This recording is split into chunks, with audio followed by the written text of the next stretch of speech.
and today I'm doing a little bit of a vlog to tell you about my trip to Atlanta to speak at the Georgia Regional Chapter of the Jane Austen Society of North America, and I have a bit of a book haul from that trip as well.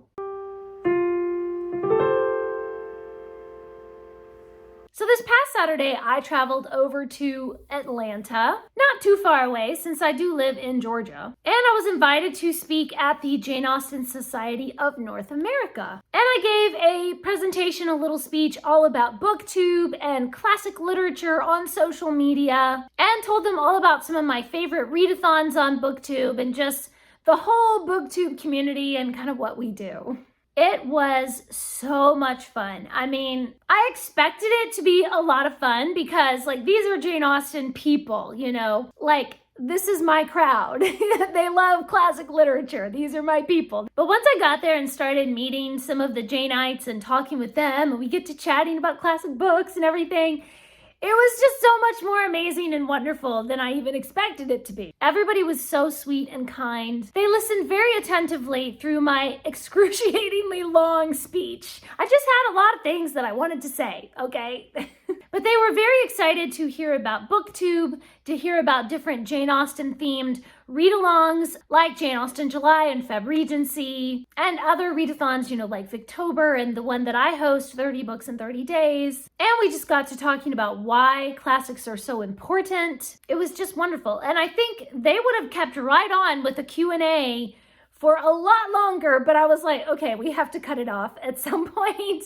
But then we got to talking individually after the event. And so I got to chat and take some pictures with people. I met this one lady who's a Christian author, and she sent me her ebook to review. So I was very excited to read that.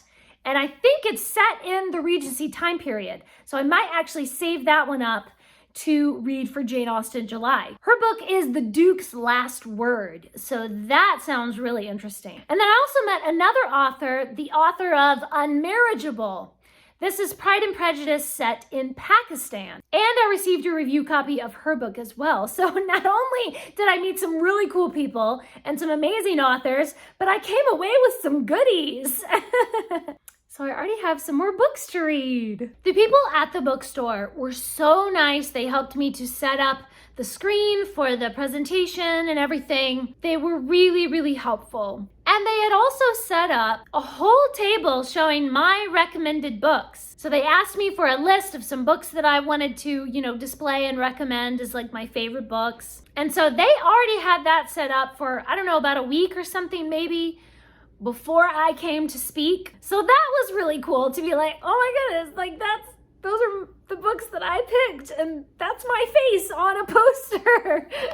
So that gave me a little bit of a thrill, like, oh my goodness, that's my little table there.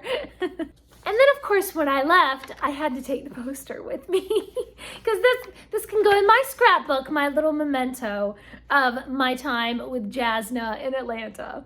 I also have to say a big thank you to my brother, who was my tech support during my speech. So he was the one clicking the button to go to the next slide on the presentation and helped me to set up everything, and then helped me to break down everything and get it all in the car at the end. They also had a puzzle set up in the bookstore. So we ended up kind of sitting around and playing with the puzzle for a while. My brother and I are both puzzle people, so we were immediately drawn to the puzzle. So I thought that was really lovely. I mean, the whole bookstore is just a really special space with all these nice little nooks with comfy chairs. I had so much fun just browsing around in there. Really delightful. The thing is, though, we were in a bookstore. So of course I did what bookish people do in bookstores. So I wandered around and, you know, certain books may have caught my eye. So of course I came away with a bunch of books. So let's take a look. What did I even get here?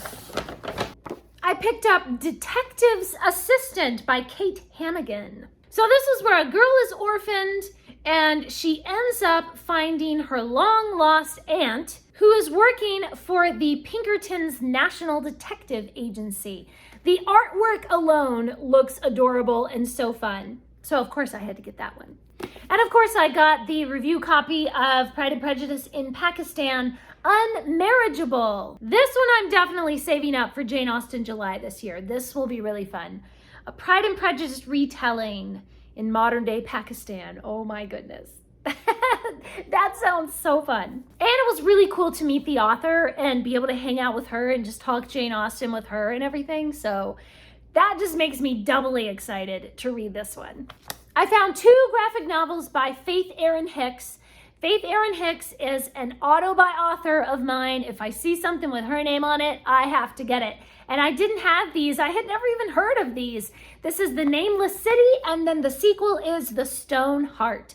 I love this art style. I always love Faith Erin Hicks's, storylines and characters and everything. So, I am very excited to dive into this. But I think I'm going to save these for 30 books in 30 days, because I do read a lot of graphic novels and shorter stories, in the 30 books in 30 days readathon. So saving these up for later this year. But I really want to read it now. It just looks so cool. No. Save it up. And then I also grabbed A Study in Charlotte. Now, I actually already own this on my Kindle. I already have the ebook. But I thought, that ebook has been sitting there for like 5 years. So if I have an actual physical copy staring me in the face, then I will have to read it. So this is, Holmes and Watson, except it's Charlotte Holmes. Sherlock Holmes is a girl, and I think they're at boarding school or something like that. Yeah, they're at a Connecticut prep school, right? And Charlotte Holmes is the famous detective's great-great-great-granddaughter, but she inherited his genius. I have had this on my TBR for so long, and I just never seem to get around to it. So maybe now, finally, with a physical copy, I will actually read it. And I got a couple of lovely bookmarks from the Johns Creek Books bookstore. Very delightful. And I bought 2 pairs of socks. This one says, "Readers are leaders." I just love the little stars and everything.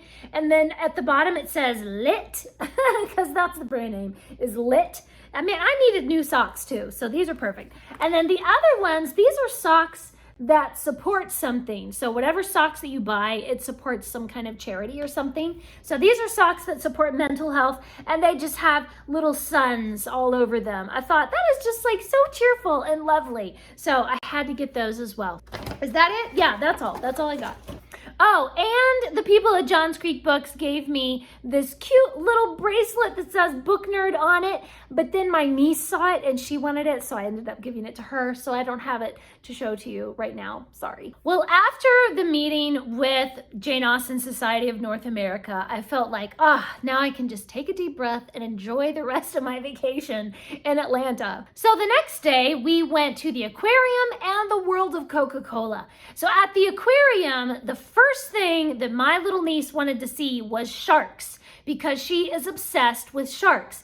And after seeing the sharks there, I have to admit, I don't blame her, because those sharks were amazing. The hammerhead sharks have always confused me. Like, their eyeballs are way to the side.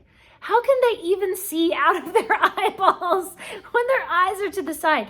I don't know. They look crazy, but they're just so amazing. And they had all these interactive displays so you could learn about their gills and the cartilage of their skeletal system and the different fins that they have. They have sideways fins and up and down fins and all these different fins that apparently do different stuff to help them balance and navigate. And of course, we got to see some shark teeth, and that was really cool.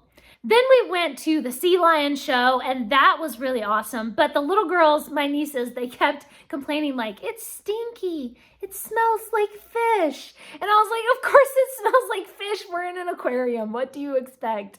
But that was a lot of fun. That was pretty cool. We saw the beluga whales. That was one of my favorite things. And my nieces pretended to have to swim away from the sharks that were eating them. And then from the piranhas, they were like pretending to be scared that the piranhas were going to eat them. And we saw a whale shark, and we saw a tiger shark. I I think it was a tiger shark. Yes, because it had the spotty parts on it. And we were able to go to the dolphin show. Now that was truly amazing. Those dolphins did so many tricks and everything. And they even did stuff where like the trainer would ride on their back and stuff like that. But for that show, we sat in the splash zone. And we were worried the whole time, like, are we gonna get completely soaked and splashed? Is this gonna be horrifying?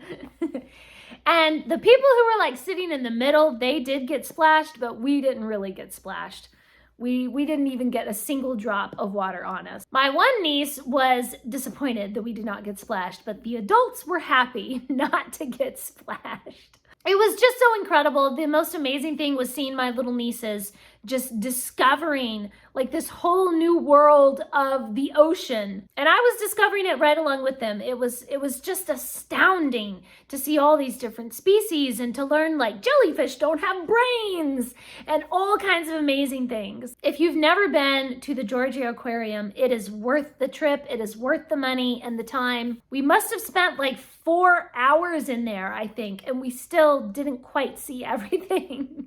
And then we headed over to the world of Coca-Cola. I didn't really care about that as much because I don't drink any soft drinks. But it is kind of cool to see like the history and how it first began right there in Atlanta. And then, you know, they have a taste tester where you can like taste all the different flavors and stuff from all around the world. So that was kind of nifty. I had a headache for that part though, so I was like, whatever. I just didn't care at that point. I was ready to get on the road and get back home. Speaking of the road, I did a lot of reading during our road trip. Since we were carpooling and my mom was driving, I just got to sit and read for a few hours. So I finished up reading The Sailor Cipher, which is part of the Explorer Academy series. Really enjoyed that. And of course, I'll be talking about that later in my monthly wrap up. And then on the way back though, I had that headache. And so I ended up reading The Long Winter. As I've been reading through the Little House on the Prairie series, I've gotten up to The Long Winter. And I think I read like the whole thing almost in the car. So that was like a nice soothing read because I've already read it like 10 times. And it kind of reminds me of my childhood. So that was something that was nice and soothing, but it kind of took my mind off of that headache pain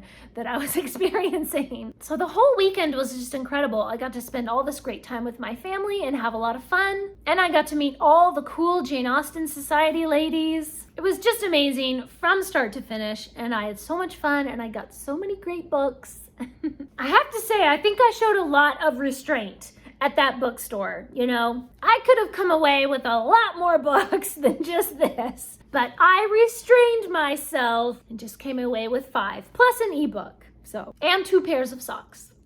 Thanks for watching. Please subscribe and remember, the right book in the right hands at the right time can change the world.